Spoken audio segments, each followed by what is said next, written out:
that have come out of this pandemic. I do. And I think one of the major good things that's come out of it is how we've embraced new technology. Isn't it? Because it's just unbelievable. Who knew what Zoom was 2 years ago? None of us.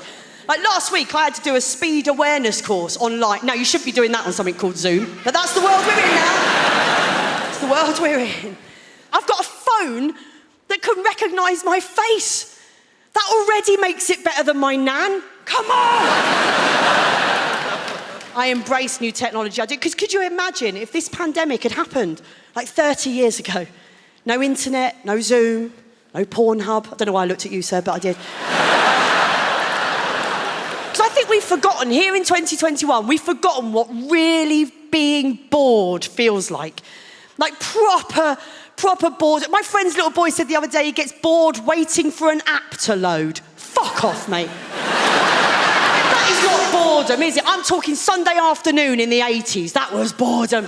When it was raining, you'd read every book in the house. I grew up in Maidstone. That's a Mills and Boon and an Argos catalogue. Your mum's watching something black and white on the only telly in the house, so you listen to your Walkman for a bit, but the batteries are dying, so Madonna's Like a Virgin sounds like Barry White singing it. You can't go and buy more batteries, can you? You can't, because all the shops are shut. And I mean, all the shops are shut, even the petrol stations are shut, and then when you think your day can't get any more tedious, your dad would go, get in the car, everyone, we're going to go and visit someone. That's what we do, isn't it? On a Sunday afternoon in the 80s, we would visit people for no reason other than to ruin their day. Do you know what? Young people don't believe this when you tell them, we never told them we were coming. Could you imagine doing that to someone today? They'd be livid, wouldn't they? We used to spend every Sunday with people wishing that they'd hoovered and we'd fuck off, didn't we? The only people who phoned ahead in the 1980s were the IRA. Fact.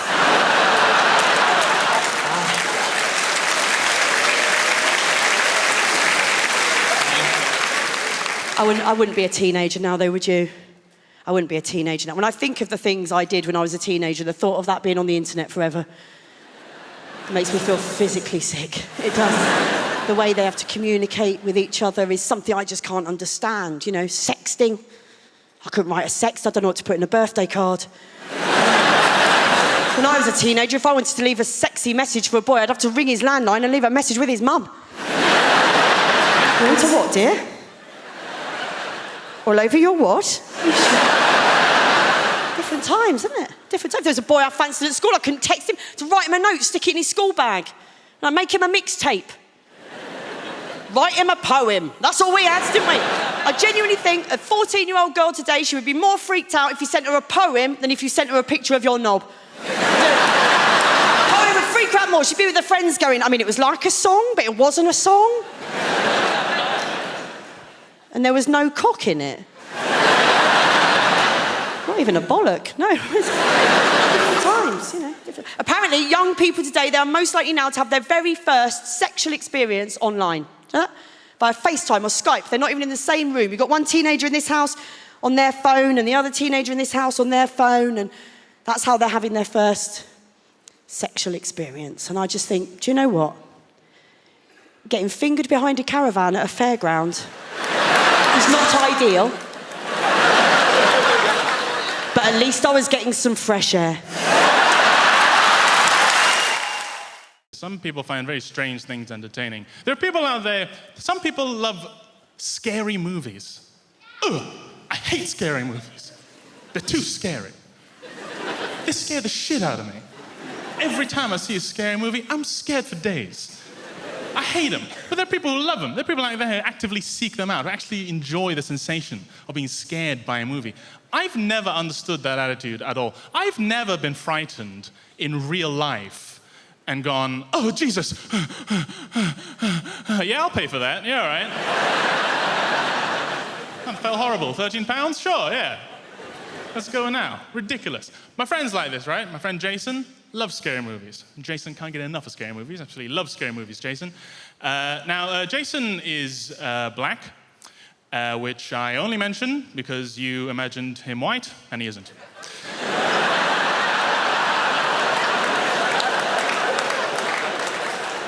That's it. His race is not relevant to the joke. I just don't see why he should have the wrong picture.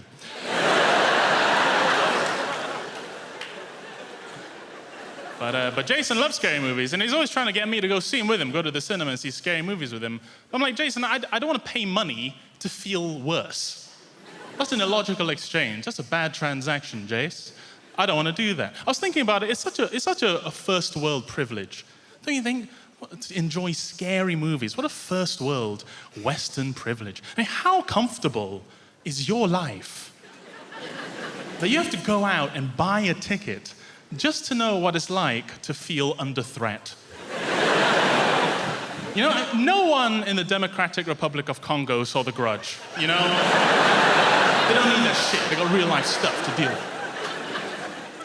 I guess it's a masochism, right, to enjoy a scary movie. A masochism, to derive a pleasure from a pain. And I understand masochism, I have to say I do, because I love spicy food. I love spicy food. It hurts me, I'm a little Asian god, but I love it.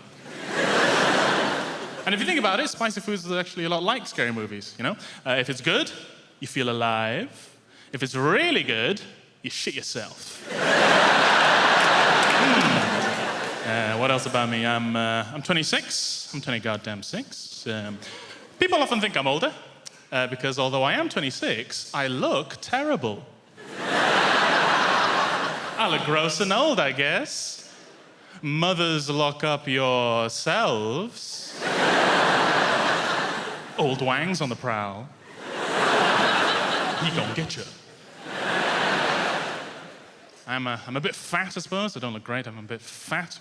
I don't struggle with my weight. People my shape and size often say they struggle with their weight. They're always very sad. Oh, I struggle with my weight. Oh. I don't struggle with my weight. Struggle implies that I fought back at some point. I didn't.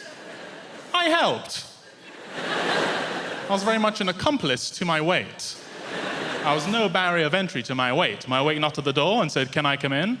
And I said, "Can I keep playing video games and touching myself?" And my weight said, "Yeah, oh, come in!" Take off your shoes, though, Chinese house.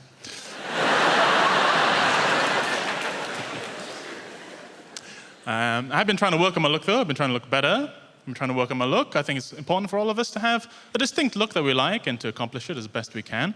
And so I have settled on the look of Cambodian dictator.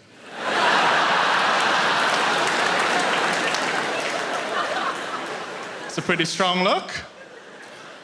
It's been getting me a lot of respect recently. Mainly from Cambodian people. But then I got fun shoes at the end. Racist people think that I'm barefoot, but there you go. I think we've got a problem. I think we're using the word Muslim far too quickly to describe people doing atrocities when they don't represent Muslims any more than I do. And I think we should be using a more accurate word for those people, which I'm going to argue is knobhead. It's a political rally now, don't worry. There'd be levels of knobhead. There'd be levels. You'd have like a moderate knobhead, all the way up to fundamental knobhead. If we all did it, the news would have to catch up. They'd have to go, "Today, 2 knobheads bombed a car." They'd have to do it. We all... And it wouldn't necessarily be to do with terrorist activity, not just that, just any knobheady activity would get the knobhead word. I've thought of some. People that wear a festival wristband after a festival. Oh, the worst. Oh, I went to Reading. It's November, you're in a Costa, you're a knobhead. Couples that put a lock on a bridge, you're both knobheads. Sorry, hate that, hate it. Sanctimonious mothers, have to be careful here. I don't mean all mothers by any means, just a lot of my friends are having kids at the minute, and it's the sort of mothers that go, "Don't tell me how to raise my kids." And you're like, okay, but she is trying to eat a petit filou with an electric razor, so... You're a bit of a knobhead, aren't you? Ever so slightly. Amanda Holden, fundamental knobhead. I just don't like her. I don't encourage me, because I'm sure she's lovely. I think she's despicable. No, I don't have a problem with Muslims in Birmingham at all. Happy to have them. I think they add to our city and to our culture. I think the big problem we have in Birmingham, it's happening around the country, actually. We have a lot of artisan coffee shops. You know the sort of places I'm on about, like Shoreditch is full of them, kind of like distressed wood, that kind of thing. And they serve flat whites, and they'll say things like, "We support local artists." And you know that because the art on the wall is shit. Dozens of Birmingham, they're all shit. Oh, no, there's one I quite like. I can't say the name for legal reasons. They do an avocado and feta smash. A very aggressive word, I feel, for what is essentially pressing with a fork. Avocado and feta smash. And for £1, £1.50 extra, you can get a poached egg on top. It's a lovely way to start the day. I went in recently and I said to the girl, "I'd like the avocado and feta smash, please, with the poached egg." And she went, "Oh, we don't do the egg anymore." I said, "Why is that?" And she went, "The kitchen was struggling to cope." When I hear the phrase struggling to cope, I think of, I don't know, a single mother trying to juggle a career, childcare, heartbreak. I don't think of someone cooking a fucking egg. So I'm boycotting them now, boycotting them. Oh, we've got a 24-hour Starbucks as well. Nobody asked for one. We've got one. The staff at 4 a.m. Genetically closer to a moth. I've only been in once. It was about 4 a.m. actually. I got back late from a show. I thought I'd treat myself, have a hot chocolate. The guy behind the counter obviously couldn't cope with daylight or anything because he's like, "Can I take a name?" And I was like, "Yeah, it's Joe. Can I ask why?" He's like, "Just in case the order gets confused." I looked around an empty Starbucks. Shuffled along to the service counter. Took him ages to make it. And then he went, "Hot chocolate for John." So to prove a point, I just waited. "John will be here in a minute, won't he?" "Oh, he loves the hot chocolate, John." It was actually quite romantic how me and my boyfriend met. It was through a friend in a park.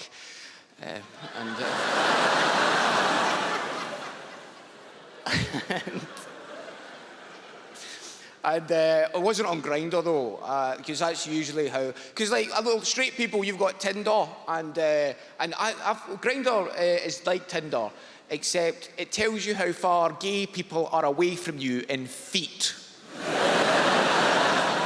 It's like, why would you ever need to know on your phone how far a gay person is away from you in feet, like some kind of sat-nav to find them? If anything, Grindr should be for homophobes. If you're terrified of gay people, that's a handy application to have on your phone. Just walking down the road going, "Oh, Jesus, I'm not going that way now. Oh my God, I'm surrounded." How'd you get out of this church?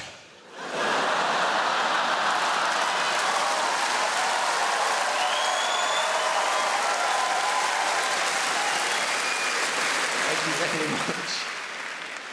Did you have the thing, by the way? Did you have the thing of during lockdown, your brain would be remembering cringy stories from your past that you'd forgot about happening, but for some reason, your brain was like a sibling waking you up at 4 o'clock in the morning going, "Oh, I know it's 4 o'clock in the morning and you're trying to sleep, but do you remember when you shat yourself?"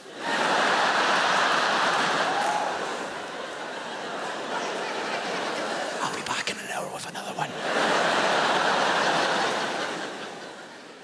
Because some of the date stories I was remembering, I was like, "Oh no, that was horrendous. I can't believe I did that." Because on dates, I would get so nervous that I would do stupid voices to try and make them laugh, which is cute, but not sexy in the slightest. Nobody's ever gone, "I didn't find him attractive." And I thought, "No, I'm not going to go back to his." But then he did Kermit the Frog, and immediately I was turned on.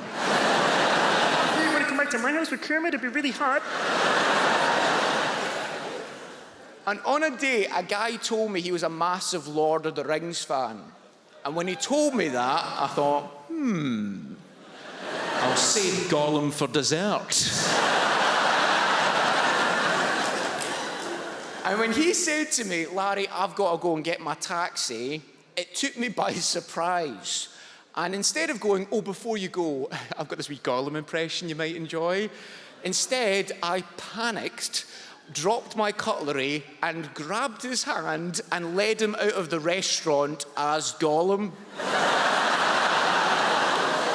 So the last thing he can remember of me, and everyone else in the restaurant can remember of me, is me going, "Come with me, master." Stupid fat hobbit needs to go and get a taxi. Oh, but no, we don't want master to leave us. Precious master, don't abandon your Smeagol. And halfway through doing it, I became more self-aware. And I looked up at him and I thought, he's not finding this funny at all. But I thought, it's going to be weirder if I stop halfway through. Because if anything, that's more creepy, going, "Master, please don't leave me, no." Nice meeting you, man. Let's do this again sometime.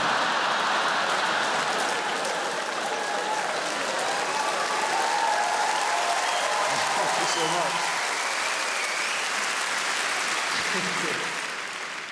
I love football. I love almost everything about football. There's one thing I don't like, and that is the sexism. Like, obviously, that's a little bit difficult. Because there's still a certain type of bloke that seems to think that, like, I can't know as much about football as he can, right? It's like he doesn't think I've got time to both watch Match of the Day and buy sanitary products. But the key thing about that is you stockpile in the summer.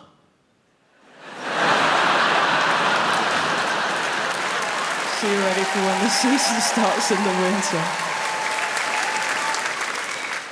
I love these guys, though. I call them the proper footballing geezers. You've probably seen them knocking around. They're big guys, massive fucking heads, big thick neck veins where they store all of their repressed emotions. Weirdly, they're always very active on Twitter for some reason. And they'll always have a Twitter handle which is like @MillwallMike69. And then you'll click onto their Twitter profile and their bio will always say something like, "Love my kids, hate nonces." And you're sort of thinking, come on, Mike, pick a side.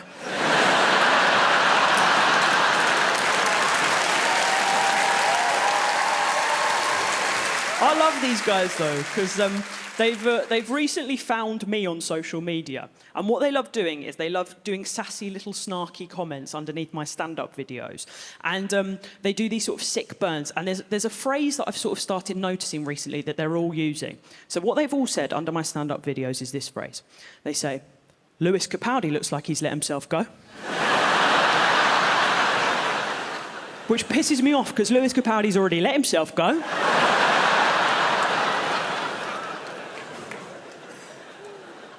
I think what they're trying to do by comparing me to a plus-sized man is to imply that I'm ugly. It doesn't bother me as an insult. Honestly, it doesn't bother me as an insult. I know that I'm ugly. Not in a self-deprecating way, just in the way that all British people are ugly. Do you know this? You are absolutely vile. I'm sorry if you don't know this, you're absolutely vile, OK? And I didn't know this until recently when I started travelling outside of the UK in the last couple of years.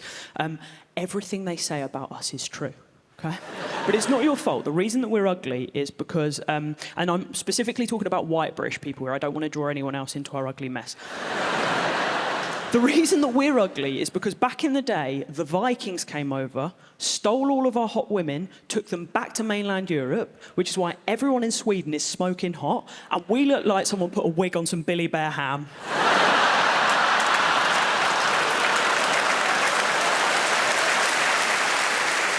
But it had an amazing reaction, because it meant that we had to develop great personalities. Because you never heard someone go, "This is my Swedish friend, he's a laugh."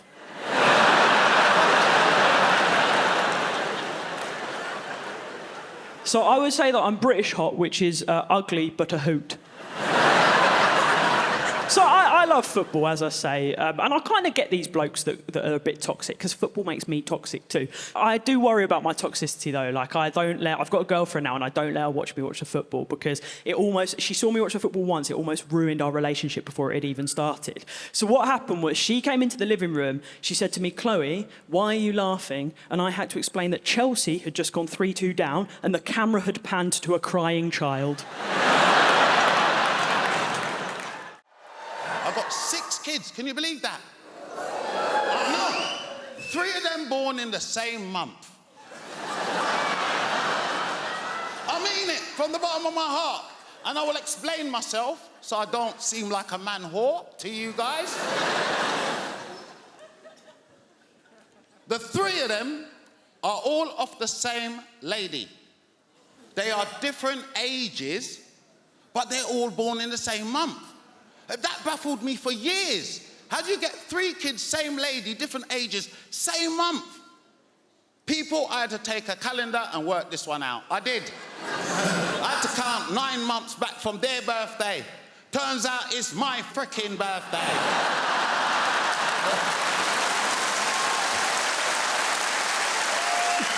These are my little birthday presents, don't you know? You lot can clap and laugh and everything. When is my birthday now? I don't want no punani. She can keep that shit. That's expensive fanny right there, innit?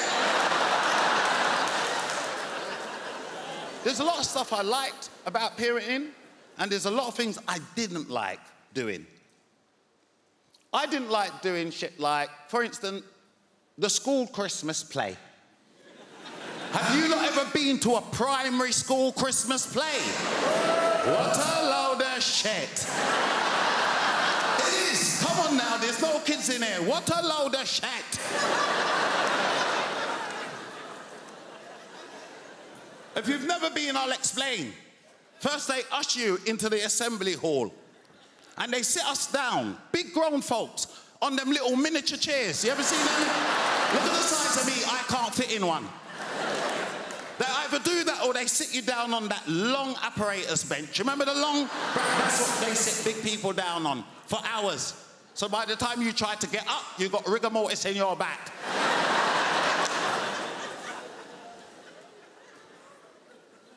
Not comfortable.